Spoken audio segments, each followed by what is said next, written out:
तो आज हम लोग शुरू करेंगे बायोलॉजी 11th का फर्स्ट चैप्टर जो है लिविंग वर्ल्ड, उसके बारे में बात करेंगे। और ये जो लिविंग वर्ल्ड है वो आपका शुरू होता है बायोलॉजी में। देखो बायोलॉजी, सबसे पहले बायोलॉजी है क्या, तो ये दिमाग में अपना रखना कि बायोलॉजी जो है ना एक भाषा है जो हमको जीवन को आसान बनाने में मदद करता है, जो हमको सामान्य जीवन जीने में मदद करता है। ये हमें सिर्फ एक डिग्री प्रदान नहीं करता, ये हमें सिर्फ जॉब का एक ऑफर नहीं देता, बल्कि ये हमारे जीवन को आसान बनाने का एक तरीका है। कौन? बायोलॉजी। तो बायोलॉजी में एक बात केवल दिमाग में रखिएगा, जब भी बायोलॉजी पढ़ना शुरू करें तो हमको करना क्या चाहिए कि आसानी से उसके शब्दों को समझें, उसको तोड़ तोड़ के पढ़ें। और तो बायोलॉजी ही नहीं बल्कि केमिस्ट्री, फिजिक्स वगैरह भी जो है, मतलब विज्ञान के जो दूसरे आपके पार्ट्स हैं उनमें भी यही है कि उसको हम समझ के अगर पढ़ें, रट्टा न मारें, तो काफ़ी आसान हो जाता है वो। अब यहाँ पर बायोलॉजी को देख लीजिए। बायोलॉजी अगर किसी से पूछिए क्या है तो कुछ बताए या ना बताए, लेकिन अगर वो उसको तोड़ के पढ़े या उसको तोड़ के समझे तो इतना तो बता ही सकता है कि बायोलॉजी का मतलब होता है लिविंग या लाइफ का अध्ययन। अब आपके मन में आएगा कि ये लिविंग और लाइफ का अध्ययन का क्या मतलब है। तो बायोलॉजी दो शब्द से आया है और ये दोनों शब्द ग्रीक वर्ड है, अर्थात बायोलॉजी रियली में एक ग्रीक वर्ड से आया है। एक बायोस जिसका मतलब है लाइफ या लिविंग, और दूसरा है लोगोस जिसका मतलब है अध्ययन, टू स्टडी।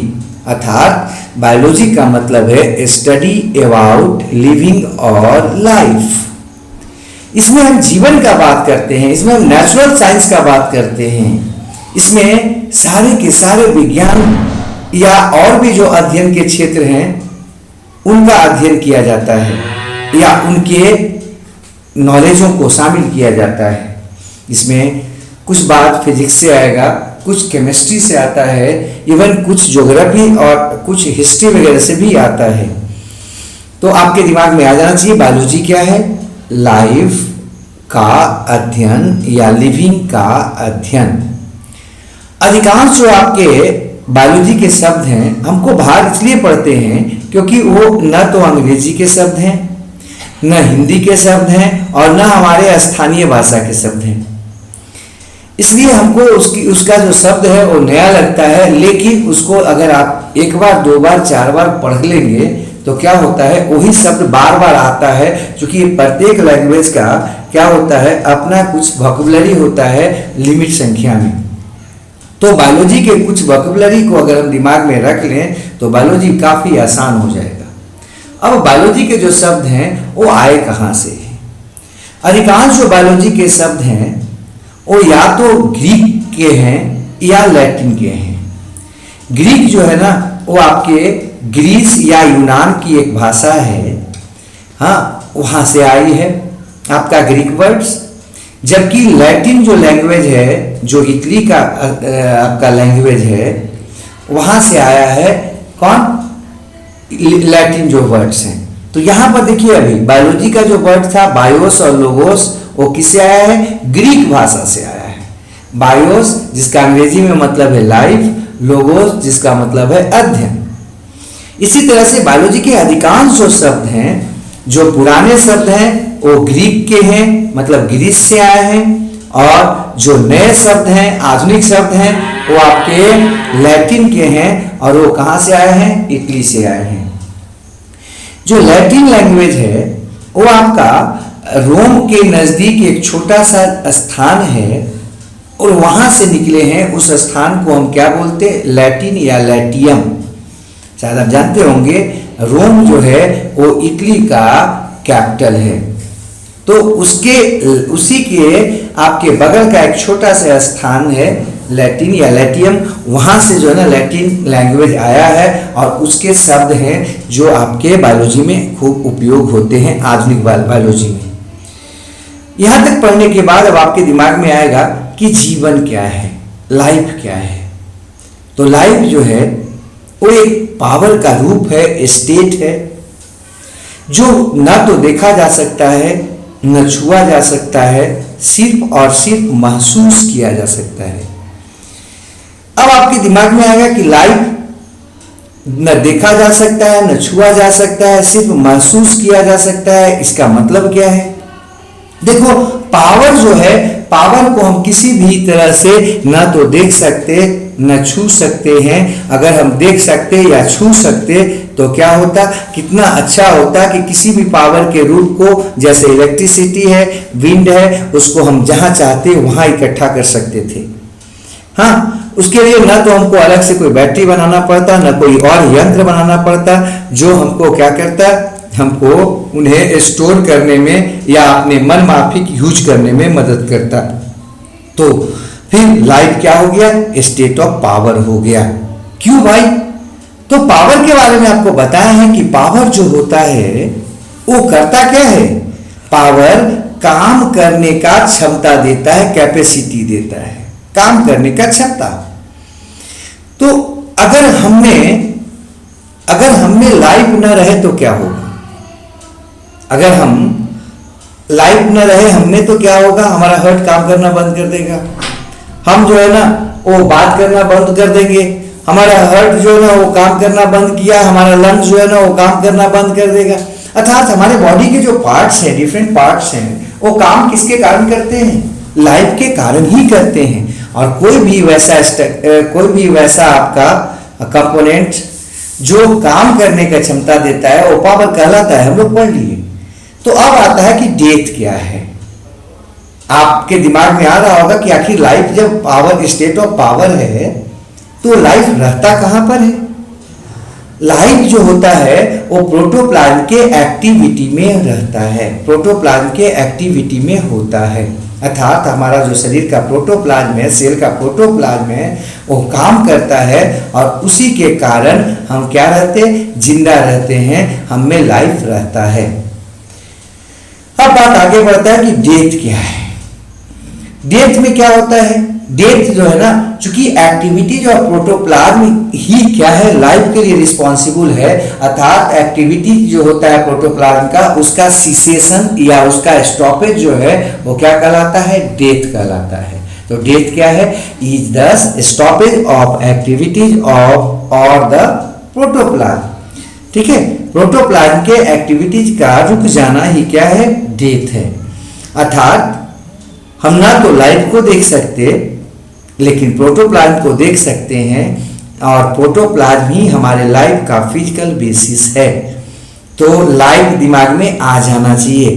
प्रोटोप्लाज्म के एक्टिविटी के फलस्वरूप जो पावर होता है उसी को लाइफ कहते हैं, जबकि प्रोटोप्लाज्म के एक्टिविटी के रुक जाने के कारण ही डेथ होता है। तो बायोलॉजी के अनुसार डेथ का मतलब है प्रोटोप्लाज्म के एक्टिविटीज का रुक जाना।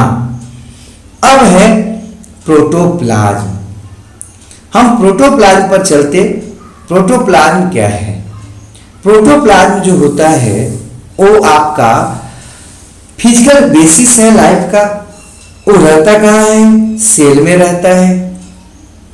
और वो होता कैसा है?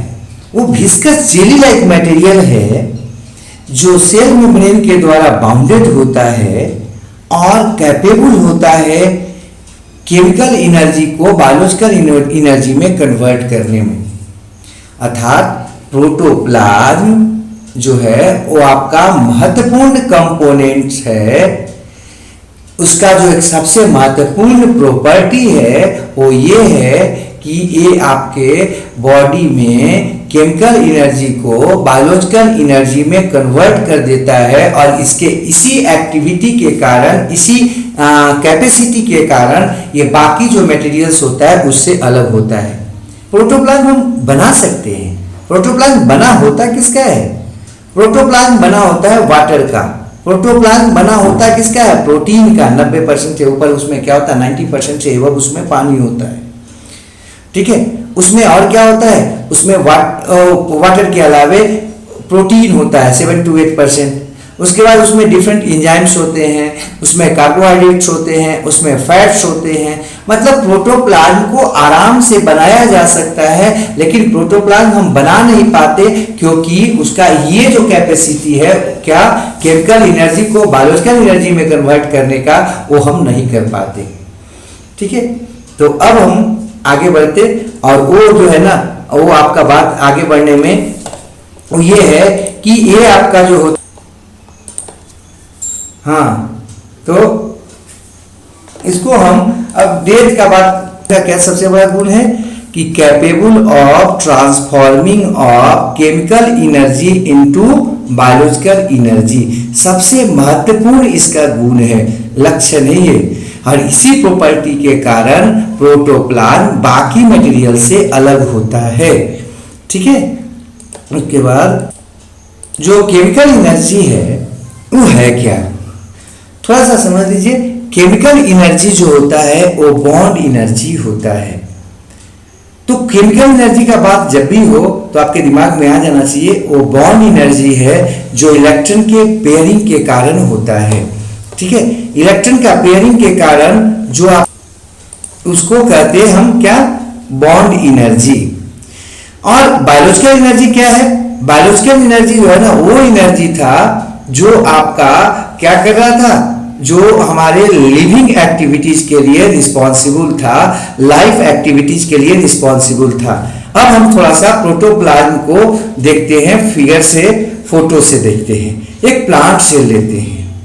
प्लांट सेल के बारे में अगर आप थोड़ा बहुत भी जानते होंगे तो प्लांट सेल में एक बड़ा सा वैक्यूल होता है और न्यूक्लियस होता है। ठीक है, वैक्यूल जो होता है, न्यूक्लियस को इसका जो है ना थोड़ा सा साइड में रखता है। अब इसके बाहर में दो स्ट्रक्चर होता है। सबसे बाहर का जो स्ट्रक्चर होता है, जो इसका बाउंड्री वाल होता है, उसको कहते हैं सेल वाल, जबकि दूसरा जो स्ट्रक्चर होता है उसको कहते हैं प्लाज्मा मेम्ब्रेन या सेल मेम्ब्रेन। जो सेल वाल होता है वो हार्ड होता है, वो आपका नॉन लिविंग होता है, जबकि जो प्लाज्मा मेम्ब्रेन होता है वो डेलिकेट होता है, सॉफ्ट होता है। ठीक है, अब अंदर चलते हम। उसके पहले ये दिमाग में रखिएगा कि जब भी एनिमल सेल का बात करेंगे तो एनिमल सेल में आपका सेल वाल नहीं होगा, फंजाई वगैरह में सेल वाल होगा। तो वहां से अब हम बात करें आगे तो दो तीन बात आता है, प्रोटोप्लास्ट, प्रोटोप्लाज्म, साइटोप्लाज्म, साइटोसोल। सबसे पहले बात करेंगे कि प्रोटोप्लास्ट क्या है।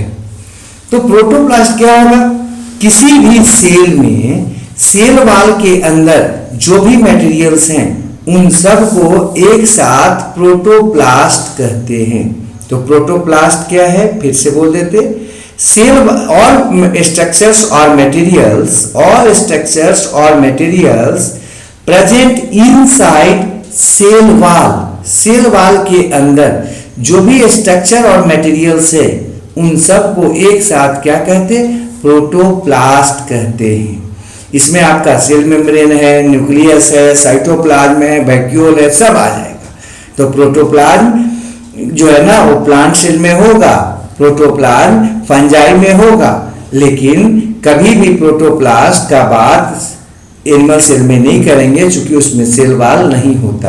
अगला है प्रोटोप्लाज्म का बात। प्रोटोप्लाज्म क्या है, जो भी मटेरियल्स आपका सेल मेम्ब्रेन के अंदर है, और सेल मेम्ब्रेन के अंदर मौजूद सारे मटेरियल्स, सारे स्ट्रक्चर्स को एक साथ हम प्रोटोप्लाज्म कहते हैं।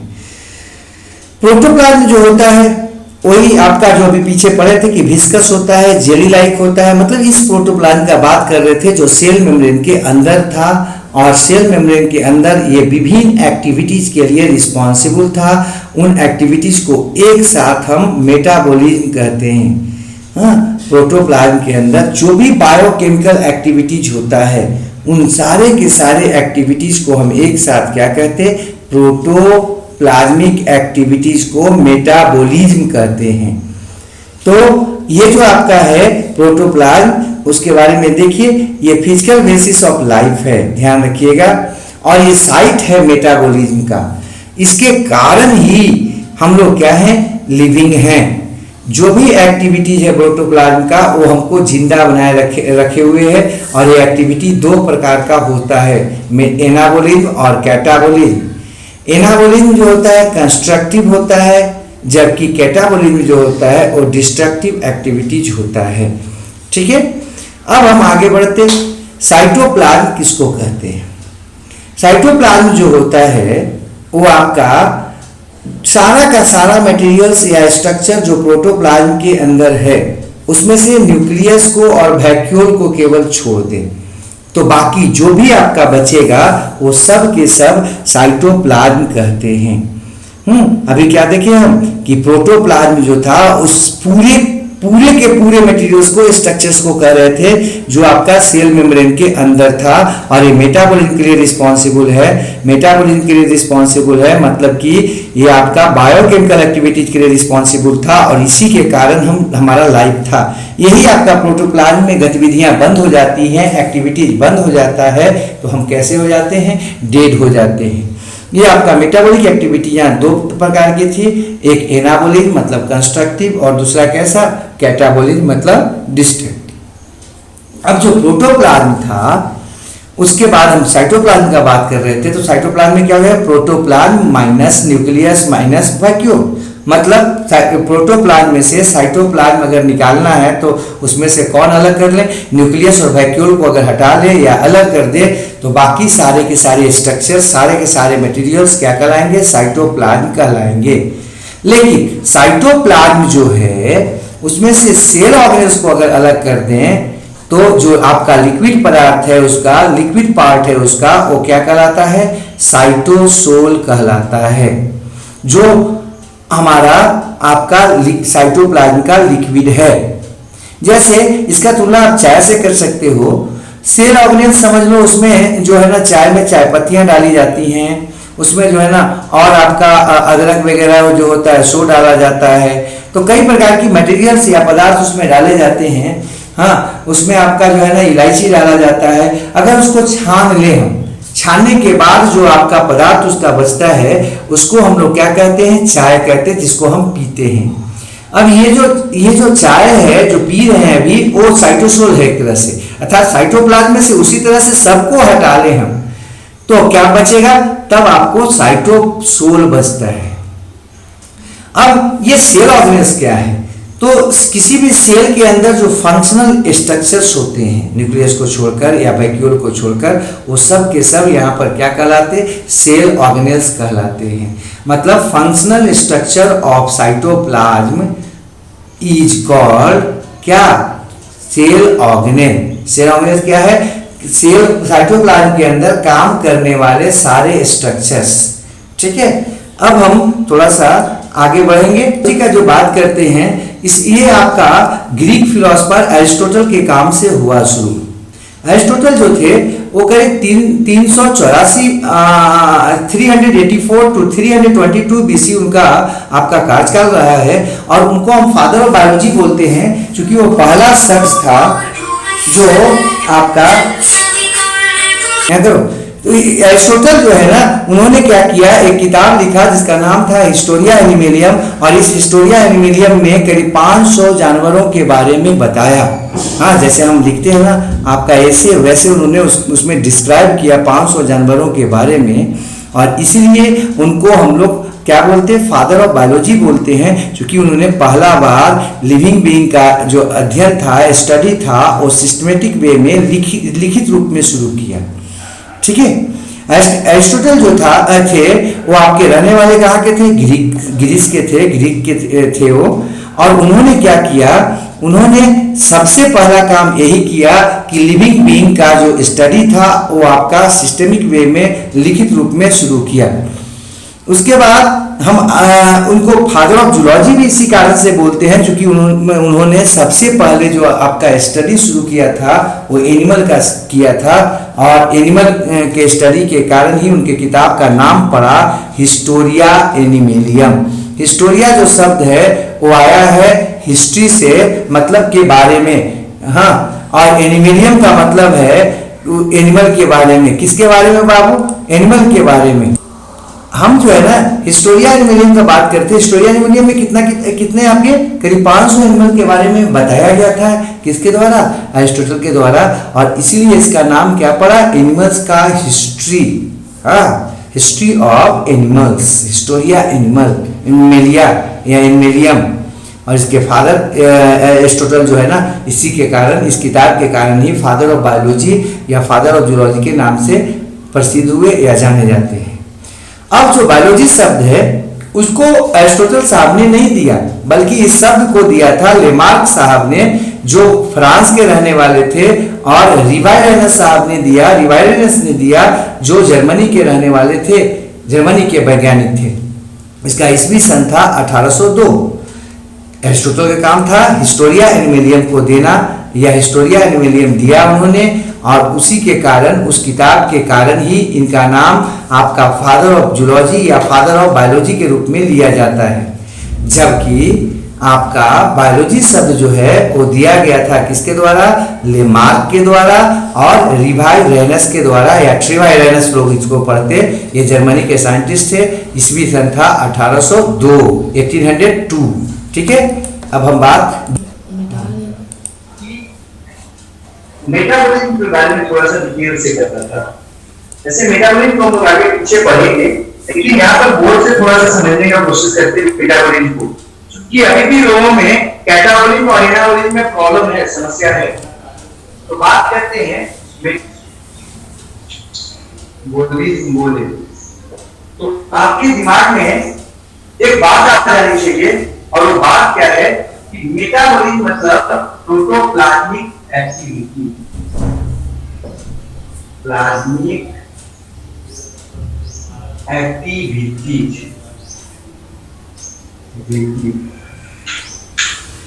और प्रोटोप्लाज्मिक एक्टिविटी भी क्या? Biochemical activity, biochemical activities. Bio मतलब लिविंग या लाइफ। अभी देखिए, और केमिकल आप लोग जानते ही है, कंपाउंड का बनना और टूटना, ये है बायोकेमिकल एक्टिविटी। वही जो आपका बायोकेमिकल एक्टिविटी है, इसी के कारण आपका क्या है? लाइफ है, लाइफ है। तो जो पावर है आपके लाइफ बॉडी के अंदर, जो आपके सेल के अंदर, वो आपका क्यों है? तो due to activity of protoplasm या बायोकेमिकल एक्टिविटी ऑफ प्रोटोप्लाज्म। अब मेटाबॉलिज्म को हम दो भाग में बांटते हैं। कोई भी काम कहीं भी हो सकता है, उसको दो भाग में आराम से बांटा जा सकता है। एक है एनाबॉलिज्म,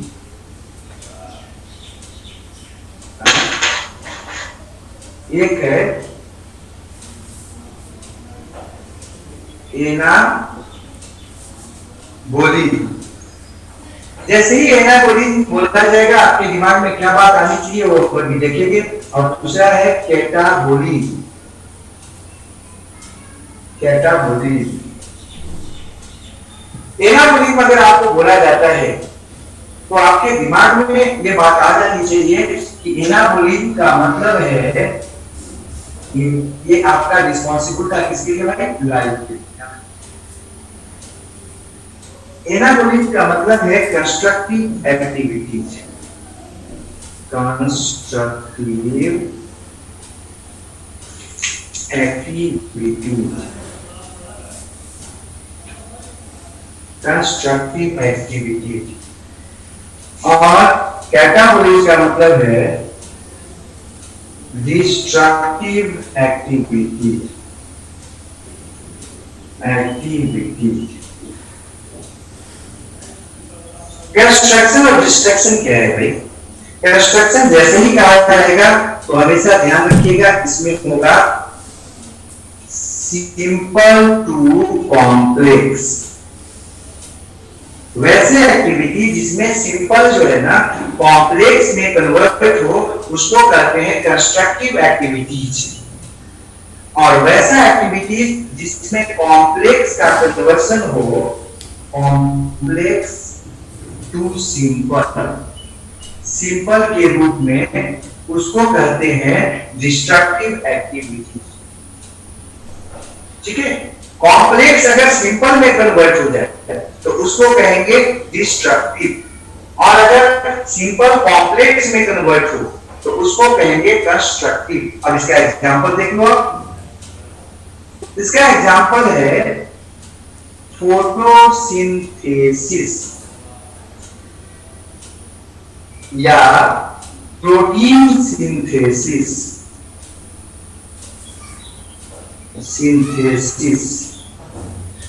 या और भी है ढेर सारा कि यहाँ पर हम इतना छोड़ देते हैं, दो काफी है, एक दो को लेकर दिखा देते हैं आपको। इसमें आ जाएंगे कैटाबोलिज्म का एग्जाम्पल में आ जाए। इसका अगर एग्जाम्पल का बात करते हैं हम, तो इसका एग्जाम्पल में आपका आता है जो आपका तुरने वाला है रिस्पायरेशन, डाइजेशन।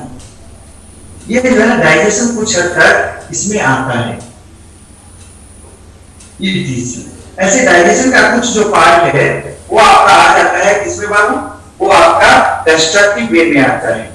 लेकिन हम थोड़ा थोड़ा दोनों के बारे में पहले फोटोसिंथेसिस को देख लो। फोटोसिंथेसिस में हम लोग क्या पढ़ोगे, अगर आपको थोड़ा बहुत आइडिया हो फोटोसिंथेसिस का, तो पढ़े थे CO2 प्लस H2O मिला आपस में और बना C6H12O6 और फिर जो है H2O O2O ये सब निकला plus O2 plus H2। Balance करने का काम छोड़ देते हैं, बैलेंस करने का काम जहां पर ये पढ़ेंगे वहां पर कर देंगे। क्योंकि फिलहाल अगर आप देखो तो इसमें कितना एटम है, 3 एटम्स। इसमें कितना एटम है, 3 एटम्स।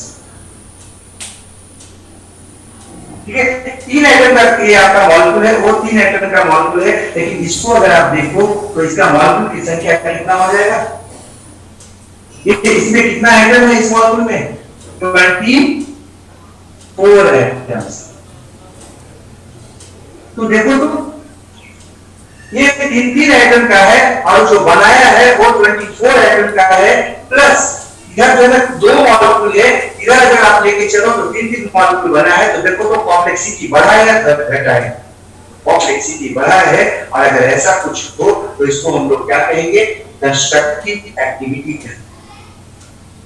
ठीक है, अब प्रोटीन सिंथेसिस का बात आपके दिमाग में आता हो, प्रोटीन सिंथेसिस क्या है भाई, अमीनो एसिड्स, ढेर सारा अमीनो एसिड है ना, ढेर सारे अमीनो एसिड। जैसे आपके मकान जो बनता है, आपका जो हाउस बनता है, उसमें कई ईंट्स होते हैं, ईंट्स आपस में जुड़कर दीवार बनाते हैं। उसी तरह से कई जो है ना अमीनो एसिड्स आपस में क्या होते हैं, जुड़ जाते हैं एक दूसरे के साथ और जुड़कर एक स्ट्रक्चर बनाते हैं, जिसे हम क्या कहते हैं, पॉलीपेप्टाइड या प्रोटीन।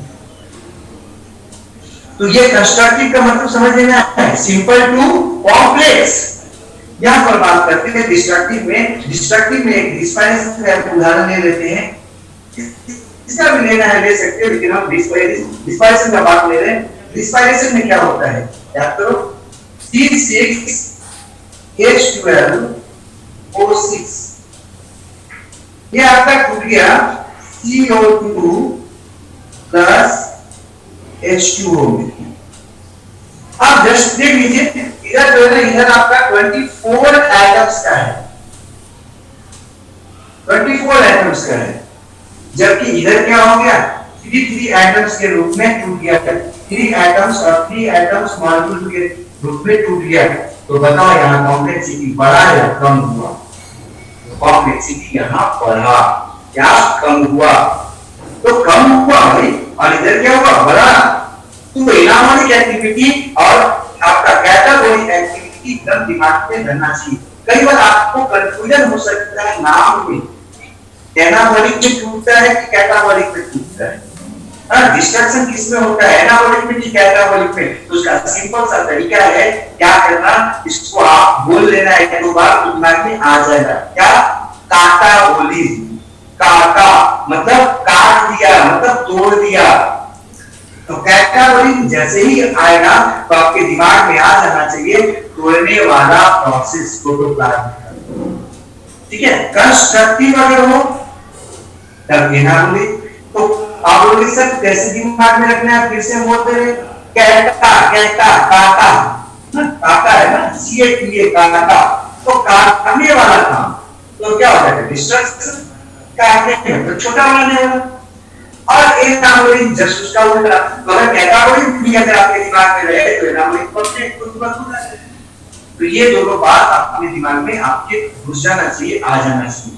कैटाबोलिक क्या है, एनाबोलिक क्या है, कोई दिक्कत नहीं है। इसको आप एक बार थियोफ्रेस्टस, ठीक है, थियोफ्रेस्टस, ठीक है, हो जाएगा ना थियोफ्रेस्टस। ये क्या है, प्यूपिल of Aristotle.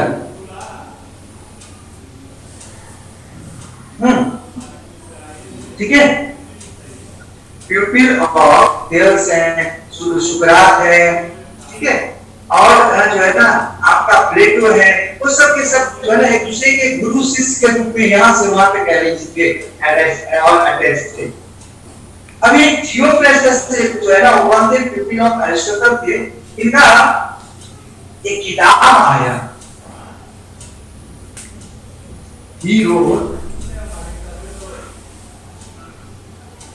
a book, Historia Plantarum,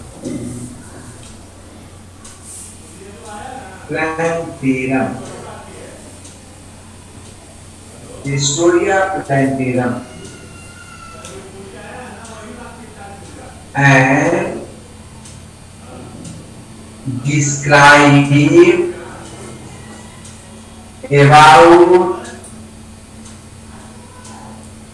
about 480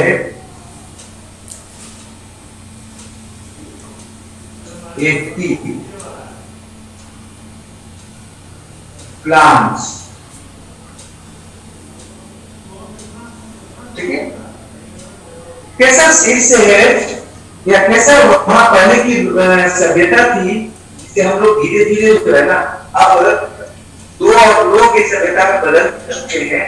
देखो जो जब गुरु ने करीब 500 जो है ना जीवों के बारे में लिखा, एनिमल्स के बारे में लिखा, कि इन्होंने एनिमल्स पे काम नहीं किया, बल्कि किस पे काम किया, प्लांट्स पे काम किया।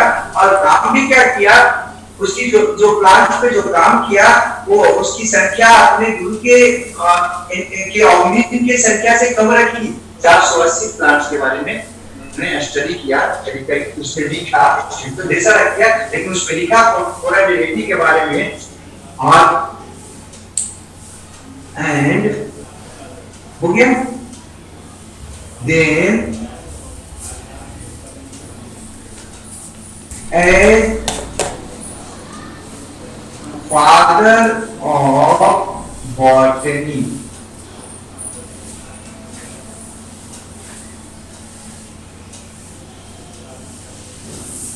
तब इनको फादर ऑफ बॉटनी कहा गया। तो बॉटनी और जूलॉजी का फादर कौन है, ये आपके दिमाग में आ जाना चाहिए। फादर ऑफ जूलॉजी है, फादर ऑफ बायोलॉजी भी है कौन, एरिस्टोटल। फादर ऑफ बॉटनी है कौन, थियोफ्रेस्टस, ठीक है। यहाँ पर हम आपको थोड़ा बहुत तो बायोलॉजी का जो है ना कई पार्ट है, लेकिन 2 पार्ट तो आपका मुख्य है। बायोलॉजी जो है इसके 2 आपके पार्ट है, जो बड़े पार्ट्स है, उसी के अंदर में सारा का सारा आ जाता है। अभी एक है जूलॉजी, इसकी शुरुआत पहले हुई तो इसको पहले लिखो जूलॉजी, और दूसरा जो है ना वो है बॉटनी। जूलॉजी जो है इसमें जूलॉजी, ठीक है, एनिमल स्टडी किया जाता है, एनिमल स्टडी। और ये आया है बॉटन से, ये है बॉटन से आया है,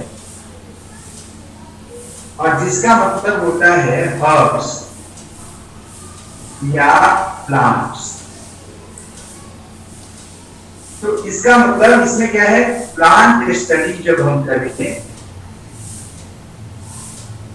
प्लांट स्टडी, तो उसको कहते बॉटनी। बाकी और ढेर सारे हैं जिनको हम करेंगे, लेकिन ये दोनों तो आपके दिमाग में आ जाने से हम आते अपने वो आपके बोर्ड पे फिर से आते। यहाँ पर देख रहे हैं हम अब थोड़ा सा प्लांट का जो पढ़े थे, अब सेल के बारे में जो हम लोग पढ़े थे उससे थोड़ा सा आगे बढ़ते हैं।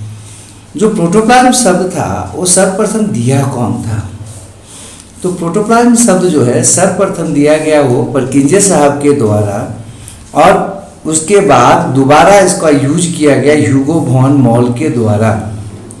परकिंजे साहब ने इसे 1840 में दिया, जबकि ह्यूगो वॉन मॉल ने इसे 1846 में दिया था। परकिंजे साहब के द्वारा देने के बाद इसका ये शब्द का उपयोग ज़्यादा नहीं हुआ, लेकिन जब ह्यूगो वॉन मॉल ने इसे 1846 में दिया तो ये आपका ज़्यादा लाइट में आया, लोग ने इसे ज़्यादा आपका उपयोग करना शुरू किया। प्रोटोप्लाज्म है क्या? तो प्रोटोप्लाज्म था फिजिकल बेसिस ऑफ लाइफ, जैसा हम लोग पीछे देखे थे। ये तो हम लोग देखे, लेकिन इस बात को सबसे पहले कौन बताया था? थॉमस हक्सले साहब द्वारा बताया गया, और वो ये बताया गया था 1868 में। तो थॉमस हक्सले ने इसे क्या कहा? प्रोटोप्लाज्म को फिजिकल बेसिस ऑफ लाइफ कहा। अब यहाँ पर थोड़ा सा बात करते हैं लिविंग, डेड और नॉन लिविंग का। लिविंग, नॉन डेड और नॉन लिविंग क्या है भाई? ये सब के सब मैटर्स हैं। हाँ, ऑल आर मैटर्स। अब लिविंग किसको कहते? जिसमें लाइफ प्रेजेंट हो। डेड, डेड किसे कहते? जिसमें लाइफ था लेकिन अभी नहीं है। और नॉन लिविंग किसे कहते? जिसमें लाइफ कभी भी नहीं था, न है, उसको कहेंगे नॉन लिविंग। लिविंग दिमाग में रखिएगा, जिसमें लाइफ है। डेड में लाइफ था लेकिन वर्तमान में लाइफ नहीं है, और नॉन लिविंग में लाइफ कभी भी नहीं था। ठीक है, अब हम आगे बढ़ते। लिविंग और बीइंग एलाइव का क्या मतलब है? ठीक है, लिविंग और बीइंग एलाइव का क्या मतलब है? तो हम बात करते लिविंग और बीइंग एलाइव का मतलब में। देखो, वैसा मैटर, वैसी रचना जिसमें आपका क्या हो, लाइफ है, अभी वर्तमान में लाइफ है, तो उसको कहते हैं लिविंग या बीइंग एलाइव। लिविंग मैटर या लिविंग स्ट्रक्चर और बीइंग एलाइव किसको कहेंगे? जिसमें अभी लाइफ है। अब लाइफ जो है आपका मैटर के रूप में नहीं रहता। क्यों नहीं रहता? तो मैटर क्या है इसका बात कर लेते। फिर से सुन लीजिए क्या बोल रहे हैं। लाइफ जो है वो आपका मैटर के रूप में नहीं होता। क्यों नहीं होता? तो मैटर किसे कहते हैं? वैसे स्ट्रक्चर जिसमें मास हो और स्पेस हो, उसको क्या कहते हैं? मैटर कहते हैं। प्रत्येक जो लिविंग मैटर होता है उसमें स्ट्रक्चर और फंक्शन दोनों होता है, जबकि डेड में और नॉन लिविंग में स्ट्रक्चर और फंक्शन नहीं होता है। तो डेड और लिविंग से लिविंग में, डेड और नॉन लिविंग से लिविंग में यही अंतर है कि लिविंग में स्ट्रक्चर और फंक्शन दोनों होते हैं, जबकि डेड और नॉन लिविंग में आपका स्ट्रक्चर और फंक्शन नहीं होता है। अब स्ट्रक्चर किसके लिए रिस्पॉन्सिबल है? तो स्ट्रक्चर रिस्पॉन्सिबल होता है फंक्शन के लिए, जबकि फंक्शन जो होता है वो प्रॉपर्टी दिखाता है, प्रॉपर्टीज के लिए।